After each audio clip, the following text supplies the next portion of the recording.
And a constant and sad reminder out there just how insane and crazy and sick some people out there on the internet, guys, when it comes time for internet personalities and creators they do follow. A resurfacing stalker story when it comes time for, unfortunately, the Twitch streamer known as Sweet Anita, as she took to Twitter last night to share some messages which are pretty gruesome. You know, when it comes time for this channel, we have talked about a lot of pros out there receiving death threats, either because they were accused of cheating or receiving death threats because they lost a match that someone bet on, and even threats being put towards their family and their friends. It's pretty crazy. This would definitely be up there on par, if not beyond that, guys, when it comes time for the craziness of this story of a resurfacing stalker that Anita has been dealing with for quite some time and several months now. It's just really disturbing to know that people out there are like this and following people like Anita literally around. Now, this resurfacing stalker, guys, previously had been sleeping outside her home, following her around her hometown as well. Supposedly was detained, a restraining order placed, you know, was kicked out and restricted from entering her town entirely. Apparently did not honor that, and now taking to clip, first of which was actually a few months back, to explain this stalker and the things he would do, which is just in itself tough to listen to. Yeah, so I had a stalker. They've been stalking me for quite a few months, actually.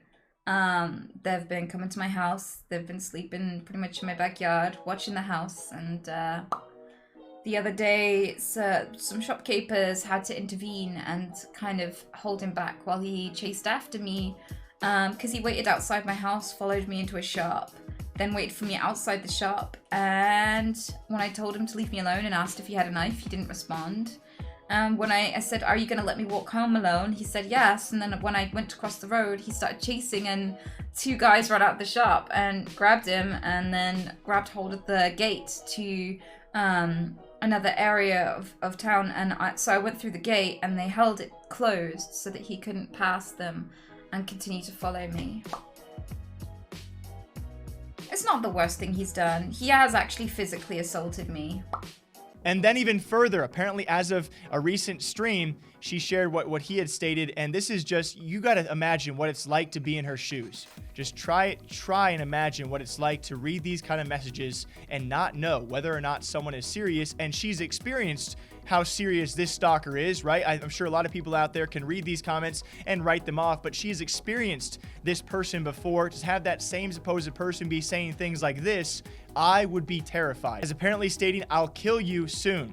Not with a cheap kitchen knife I had last time. No, I'm gonna bring something special for you." And just reading that, understanding what she is going through, I don't know if I can understand what she is going through, and I hope nothing serious happens because of this. I'm only sharing this with all of you guys because she has notified the police, and hopefully they do take these kind of things seriously, especially given her past with said stalker as well. It's a constant crazy reminder out there that some people on the internet, hope it's none of you guys, highly likely it's not any of you guys out there, are just this crazy. To go out and threaten people alone is one thing. Then to go take it one step further to stalk people and follow them and sleep outside their residence. It's just, I really cannot fathom what kind of situation she is in. She has now posted further tweets about this, guys, which are just, they are really terrifying to know that you are just trying to do your job, right? Something that provides, you know, a substance for yourself and of course to provide for your own livelihood. And all of a sudden, because you're doing your job, someone wants to kill you